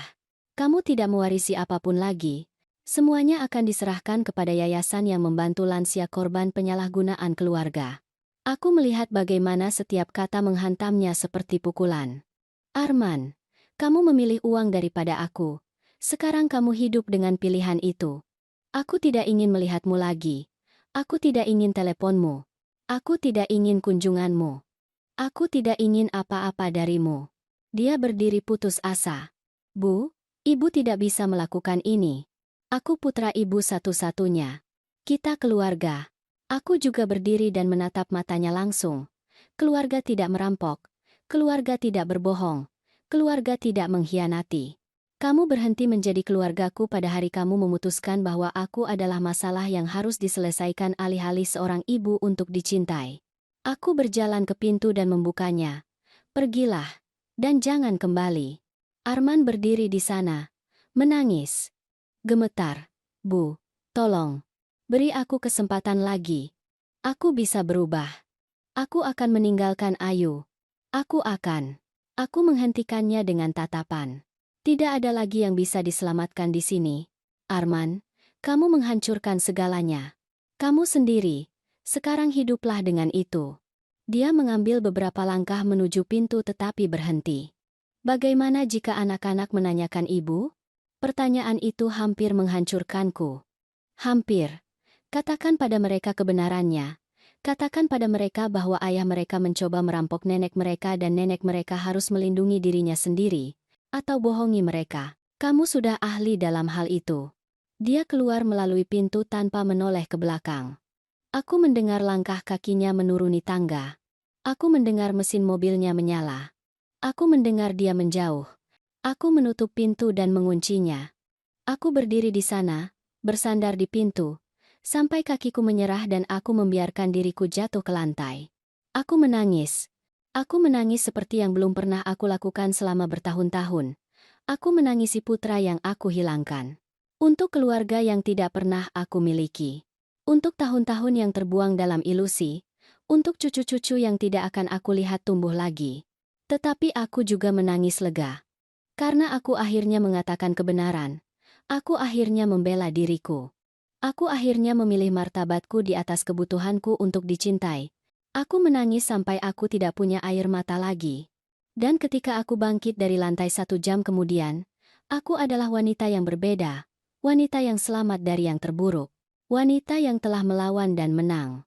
Wanita yang tidak lagi membutuhkan cinta siapapun untuk mengetahui bahwa dia berharga.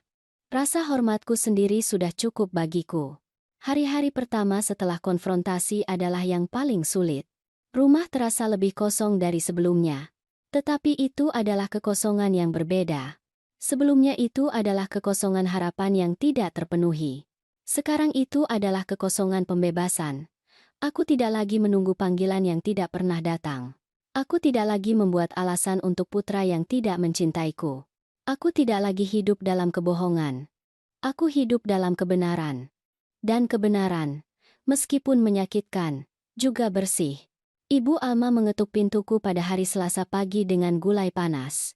Aku tidak tahu apa yang terjadi pada hari Sabtu, tapi aku mendengar tangisan, dan aku tahu kamu belum keluar sejak saat itu. Aku mencoba mengatakan padanya bahwa aku baik-baik saja, tetapi dia hanya masuk dan meletakkan gulai di dapur. Siti, kamu tidak harus menceritakan apa-apa kepadaku. Tetapi kamu juga tidak harus sendirian. Dia tinggal sepanjang sore. Kami minum kopi. Kami menonton sinetron yang konyol. Kami tertawa terbahak-bahak mendengar dialog yang menggelikan. Dan untuk pertama kalinya dalam bertahun-tahun, aku tidak merasa sendirian. Dia memberitahuku bahwa dia memiliki 3 anak. 2 tinggal jauh dan 1 meninggal muda. Kadang-kadang aku berpikir bahwa yang meninggal adalah satu-satunya yang benar-benar mencintaiku. Katanya dengan sedih. Yang lain meneleponku saat peringatan keluarga dan ulang tahunku.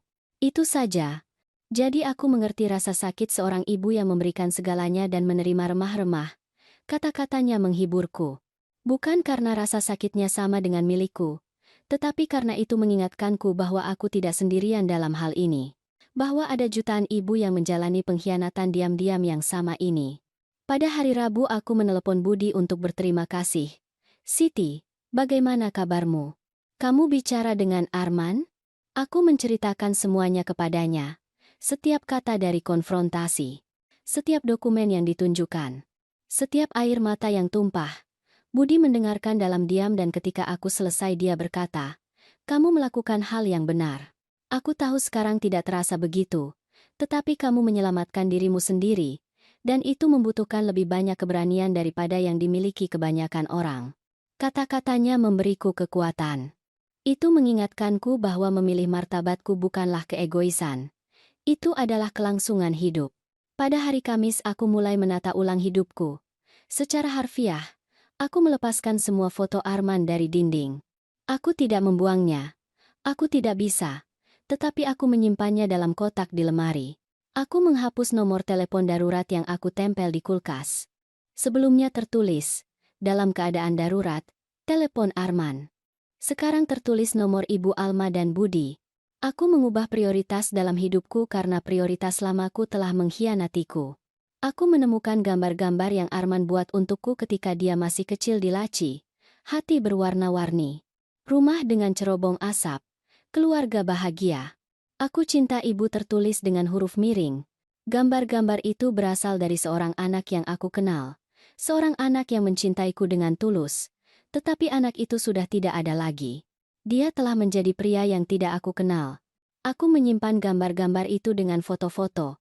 Kenangan akan kehidupan yang bukan milikku lagi. Pada hari Jumat aku keluar dari rumah untuk pertama kalinya dalam beberapa hari. Aku berjalan ke pasar. Aku membeli bunga segar untuk ruang tamuku. Aku membeli bahan-bahan untuk memasak sesuatu yang aku sukai. Bukan yang Arman suka. Bukan yang biasa aku siapkan menunggu kunjungannya. Tetapi sesuatu untukku. Ayam panggang dengan bumbu. Kentang panggang. Salad segar. Aku memasak dengan musik latar. Aku menata meja dengan indah. Dan aku makan malam sendirian tetapi tidak sedih. Aku makan malam dalam damai. Malam itu ponselku berdering. Itu nomor tidak dikenal. Aku hampir tidak menjawab tetapi ada sesuatu yang membuatku melakukannya. Ibu Siti. Itu suara wanita muda. Ya, saya. Ada keheningan dan kemudian. Saya Rina. Ibunya Ayu. Ibu yang sebenarnya. Saya tidak tahu apakah Arman menceritakan tentang saya. Jantungku berdebar kencang. Tidak. Dia tidak menceritakan apa-apa kepadaku. Rina menghela napas dalam-dalam. Saya bisa bayangkan, Ibu Siti. Saya tahu dari seorang kenalan bersama apa yang terjadi. Apa yang putri saya dan putra ibu rencanakan untuk lakukan pada ibu. Saya perlu menelepon ibu. Aku duduk perlahan. Ibu adalah wanita yang rumahnya dirampok Ayu bertahun-tahun yang lalu. Jeda panjang lagi, ya. Dan saya ingin mengatakan bahwa ibu melakukan hal yang benar dengan melindungi diri sendiri. Saya tidak melakukannya. Saya menandatangani semua yang mereka sodorkan di depan saya karena saya tidak ingin percaya bahwa putri saya sendiri bisa melakukan itu pada saya. Dan saya ditinggalkan tanpa apa-apa. Benar-benar tanpa apa-apa. Saya sekarang tinggal bersama saudara perempuan saya di kamar pinjaman. Pada usia 72 tahun. Tanpa rumah. Tanpa tabungan. Tanpa apa-apa. Suaranya serak tetapi dia melanjutkan. Ibu lebih kuat dari saya. Ibu membela diri. Dan tolong, jangan merasa bersalah. Anak-anak kita membuat keputusan. Keputusan yang mengerikan. Tetapi itu bukan kesalahan kita. Kita memberi cinta. Mereka memilih pengkhianatan. Perbedaan itu penting. Jangan memikul rasa bersalah mereka selain rasa sakit ibu. Aku menangis mendengarkannya. Aku menangis karena kata-katanya persis seperti yang aku butuhkan untuk didengar. Terima kasih. Hanya itu yang bisa aku katakan. Terima kasih sudah menelepon. Rina memberiku nomornya. Jika ibu pernah perlu bicara dengan seseorang yang mengerti persis apa yang ibu alami, telepon saya, kapan saja. Kami menutup telepon dan aku tetap memegang ponsel di tangan untuk waktu yang lama. Rina telah kehilangan segalanya. Dan meskipun demikian dia memiliki kemurahan hati untuk menelepon orang asing untuk menawarkan penghiburan. Itulah cinta, cinta sejati. Bukan cinta manipulatif dan bersyarat yang Arman berikan kepadaku. Tetapi cinta yang tulus dan tanpa pamrih dari seorang wanita yang mengerti rasa sakitku karena dia telah mengalaminya. Pada hari Sabtu, seminggu setelah konfrontasi, aku bangun berbeda, lebih ringan. Seolah-olah beban yang aku pikul bertahun-tahun akhirnya jatuh. Aku menyadari bahwa aku tidak memeriksa ponselku di pagi hari menunggu pesan dari Arman. Aku tidak merencanakan hariku seputar kemungkinan dia menelepon. Aku tidak hidup dalam fungsi dia. Untuk pertama kalinya dalam beberapa dekade, hidupku sepenuhnya milikku. Ibu Alma mengundangku ke kelompok teman-teman yang berkumpul setiap hari Sabtu untuk merajut dan mengobrol. Aku ragu pada awalnya. Tapi kemudian aku berpikir, mengapa tidak? Aku pergi, ada 6 wanita. Semuanya di atas 60 tahun. Semua dengan cerita tentang anak yang absen, tentang keluarga yang menyakitkan, tentang kesepian yang dipilih di atas teman yang beracun. Dan semuanya bertahan. Semua menemukan kegembiraan dalam hal-hal kecil, dalam persahabatan yang tulus, dalam hari-hari tanpa drama, dalam damai. Salah satu dari mereka, Dewi, mengatakan sesuatu yang melekat padaku. Siti, darah membuatmu kerabat. Tetapi rasa hormat dan cinta membuatmu keluarga. Dan kadang-kadang keluarga yang kamu pilih lebih baik daripada keluarga yang kamu dapatkan. Dia benar. Wanita-wanita ini, yang baru aku kenal, menunjukkan kepadaku lebih banyak kasih sayang yang tulus daripada Arman selama bertahun-tahun. Mereka bertanya bagaimana kabarku dan benar-benar ingin tahu. Mereka membantuku tanpa mengharapkan imbalan apapun. Mereka menyertakanku karena mereka menginginkan pertemananku, bukan karena mereka membutuhkan sesuatu dariku. Aku mulai pergi ke kelompok itu setiap hari Sabtu. Aku belajar merajut. Kami membuat syal untuk disumbangkan ke tempat penampungan. Kami memasak bersama. Kami merayakan ulang tahun. Kami saling mengunjungi ketika seseorang sakit. Kami membangun jaringan dukungan yang lebih kuat daripada ikatan darah manapun. Dan perlahan, sangat perlahan, lubang yang ditinggalkan Arman mulai terisi. Bukan dengan orang lain, tetapi dengan harga diriku sendiri. Dengan pertemananku sendiri. Dengan kepastian bahwa aku berharga. Dengan atau tanpa putra. Dengan atau tanpa keluarga. Aku berharga. Aku mengubah surat wasiatku secara resmi. Semuanya akan diserahkan kepada Yayasan Perlindungan Lansia dalam situasi penyalahgunaan. Pengacara mengucapkan selamat kepadaku. Ibu Olivares, ini akan membantu banyak orang. Rasa sakit ibu akan berubah menjadi perlindungan bagi orang lain. Ide itu memberiku tujuan. Penderitaanku tidak sia-sia jika aku bisa mencegah ibu-ibu lain melalui hal yang sama. Aku menandatangani surat-surat itu dengan tangan yang mantap. Ini adalah warisanku, bukan Arman, tetapi ini. Bantuan nyata untuk orang-orang nyata. Bulan-bulan berlalu. Aku tidak mendengar kabar dari Arman lagi. Tidak ada panggilan. Tidak ada pesan. Bahkan tidak pada ulang tahunku. Ketidakhadiran itu mengonfirmasi segalanya. Dia tidak pernah benar-benar mencintaiku. Dia hanya mencintai apa yang bisa dia dapatkan dariku. Dan ketika sumber itu mengering, aku berhenti ada baginya. Itu menyakitkan. Aku tidak akan berbohong. Tetapi itu adalah rasa sakit yang bersih. Rasa sakit yang menyembuhkan. Tidak seperti rasa sakit sebelumnya yang hanya semakin terinfeksi dengan setiap kebohongan baru. Rumahku tidak lagi terasa kosong. Sekarang ada kunjungan nyata. Teman-teman yang datang untuk minum kopi. Ibu Alma yang membawakan hidangan penutup. Kelompok rajut yang kadang-kadang berkumpul di ruang tamuku. Tawa yang tulus, percakapan nyata. Hubungan manusia yang tidak bergantung pada darah, tetapi pada rasa hormat timbal balik. Ini adalah keluargaku sekarang. Keluarga yang aku pilih. Keluarga yang memilihku kembali. Dan itu, aku temukan, bernilai lebih dari ikatan genetik paksa manapun. Sudah 8 bulan sejak hari Sabtu itu. 8 bulan sejak aku menghadapi Arman. 8 bulan sejak aku memilih martabatku di atas kebutuhanku untuk dicintai oleh putraku. Dan meskipun rasa sakit tidak pernah hilang sepenuhnya, aku bisa mengatakan bahwa aku sekarang hidup dalam damai. Kedamaian yang tidak aku kenal ketika aku hidup menunggu remah-remah kasih sayang. Kedamaian yang datang dari mengetahui bahwa aku melakukan hal yang benar. Bahwa aku membela diriku. Bahwa aku tidak membiarkan mereka menghapus keberadaanku. Hidupku sekarang berbeda. Lebih kecil dalam beberapa aspek. Aku tidak lagi punya putra untuk ditelepon. Aku tidak lagi punya cucu untuk dikunjungi. Aku tidak lagi punya fantasi keluarga yang bersatu saat peringatan keluarga.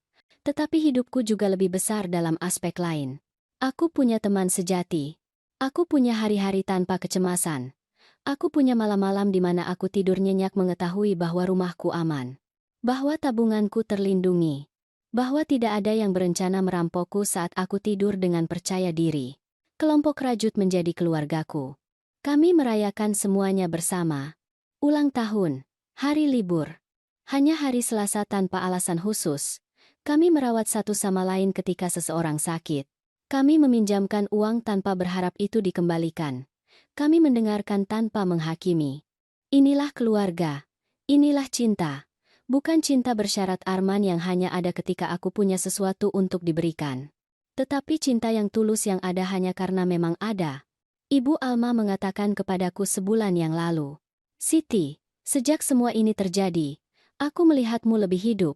Aneh untuk mengatakannya karena aku tahu kamu menderita. Tapi seolah-olah kamu akhirnya membebaskan diri dari sesuatu yang perlahan membunuhmu. Dia benar. Hidup dalam penolakan telah menghabiskanku. Berpura-pura bahwa putraku mencintaiku padahal jelas-jelas tidak. Membenarkan setiap penghinaan. Setiap kebohongan. Setiap ketidakhadiran. Itu lebih menyakitkan daripada menerima kebenaran dan melanjutkan hidup. Aku mulai menjadi sukarelawan di Yayasan Perlindungan Lansia. Yayasan yang sama yang akan mewarisi segalanya ketika aku meninggal. Aku bekerja di sana 2 kali seminggu. Aku membantu orang-orang lansia lain yang mengalami penyalahgunaan keluarga. Aku menceritakan kisahku. Aku menunjukkan kepada mereka bahwa ya, kamu bisa bertahan. Bahwa ya, kamu bisa membangun kembali. Bahwa cinta seorang putra tidak mendefinisikan nilaimu sebagai pribadi atau sebagai ibu. Aku bertemu dengan begitu banyak wanita dengan cerita serupa. Putra yang merampok, putri yang memanipulasi, keluarga yang mengkhianati, dan semua, benar-benar semua, menyalahkan diri mereka sendiri. Apa yang salah aku lakukan? Di mana aku gagal? Mengapa aku tidak cukup? Aku mengatakan kepada mereka hal yang sama yang sekarang aku katakan pada diriku sendiri. Kamu tidak melakukan kesalahan apapun. Kamu memberi cinta. Mereka memilih pengkhianatan. Perbedaan itu sangat penting. Kita tidak bisa mengendalikan keputusan orang lain. Kita hanya bisa mengendalikan bagaimana kita merespons. Suatu sore di bulan September, aku berada di pasar membeli sayuran ketika aku melihat Arman.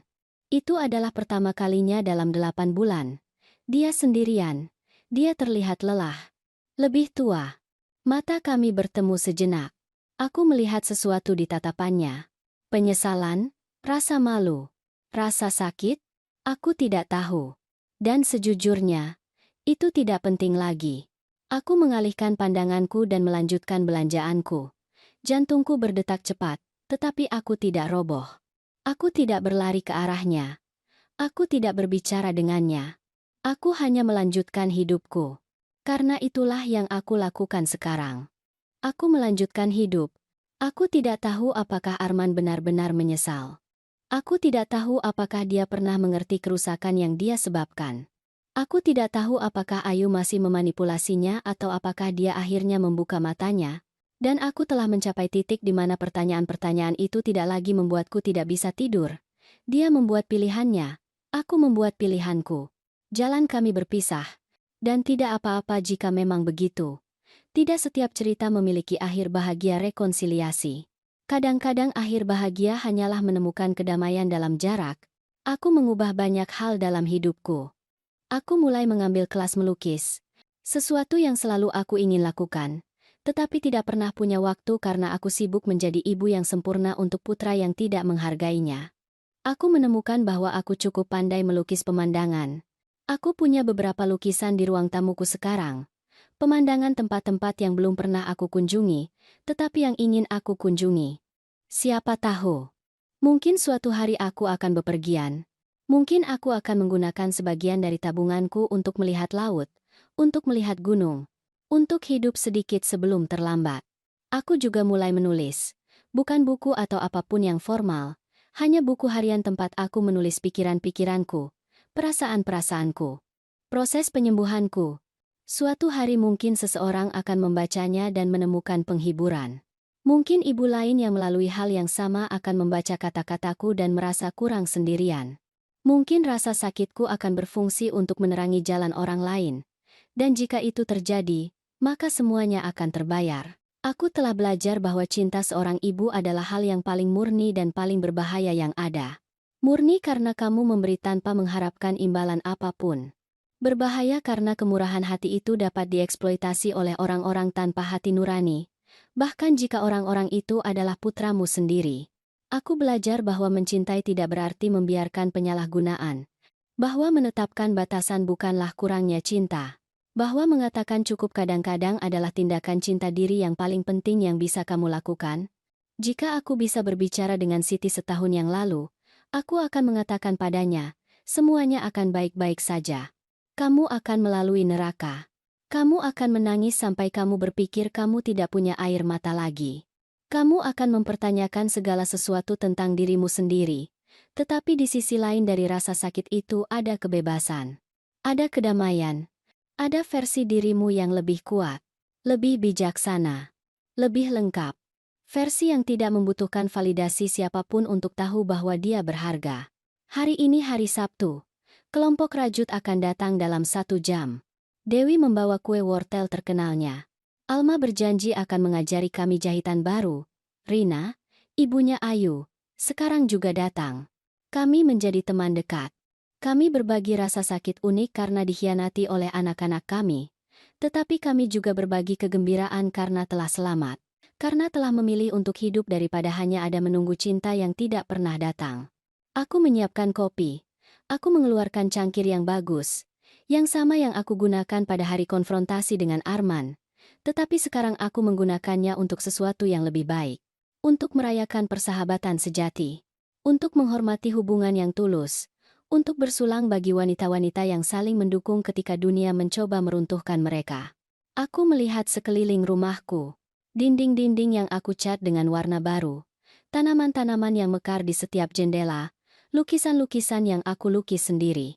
Rumah ini milikku. Benar-benar milikku. Dan tidak ada yang akan mengambilnya dariku. Aku melihat keluar jendela dan melihat langit cerah. Harinya indah. Dan aku memikirkan semua ibu yang saat ini berada di tempat aku berada 8 bulan yang lalu. Menderita dalam diam. Membenarkan yang tidak dapat dibenarkan. Mencintai seseorang yang tidak mencintai mereka kembali. Dan aku ingin mengatakan kepada mereka, kamu cukup. Kamu selalu cukup. Masalahnya bukan kamu. Kamu berhak melindungi dirimu sendiri. Kamu berhak mengatakan cukup. Kamu berhak memilih kedamaianmu di atas kenyamanan mereka.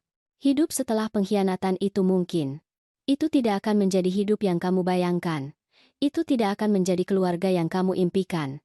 Tetapi itu bisa menjadi baik. Itu bisa menjadi utuh. Itu bisa menjadi milikmu dengan cara yang tidak pernah terjadi ketika kamu hidup dalam fungsi orang lain. Aku Siti Olivares. Aku berusia 69 tahun. Aku ibu dari seorang putra yang mengkhianatiku. Dan aku adalah penyintas dari cintaku sendiri. Dan itu, aku temukan, sudah cukup. Pintu diketuk. Teman-temanku datang. Keluargaku yang aku pilih datang. Kehidupanku yang nyata datang. Aku membuka pintu dengan senyum. Senyum yang tulus yang tidak perlu aku palsukan. Dan saat aku memeluk mereka dan kami memulai sore hari Sabtu kami, aku berpikir, inilah kebahagiaan. Bukan kebahagiaan sempurna dari dongeng, tetapi kebahagiaan nyata dari seorang wanita yang selamat dari badai dan sekarang menari di bawah hujan. Dan kamu yang membaca ini, kamu yang mungkin melalui sesuatu yang serupa, kamu yang merasa keluargamu telah mengkhianatimu. Kamu yang bertanya-tanya apakah kamu berharga. Biarkan aku mengatakan, ya, kamu berharga. Kamu selalu berharga. Dan kamu pantas mendapatkan cinta sejati. Cinta yang tidak menyakitkan. Cinta yang tidak merampok. Cinta yang tidak mengkhianati. Dan jika kamu tidak menemukannya dalam keluarga sedarahmu, tidak apa-apa untuk menciptakan keluarga hati. Dan bagaimana denganmu? Apakah kamu pernah merasa mereka mencoba menghapus keberadaanmu dari ceritamu sendiri? Apakah kamu pernah harus memilih antara martabatmu dan cinta seseorang yang tidak benar-benar mencintaimu? Ceritakan kisahmu padaku. Karena setiap kisah yang dibagikan adalah tangan yang terulur kepada seseorang yang merasa sendirian. Setiap kesaksian adalah cahaya dalam kegelapan orang lain. Dan bersama-sama, kita semua, kita bisa membangun sesuatu yang lebih kuat daripada pengkhianatan manapun. Kita bisa membangun harapan.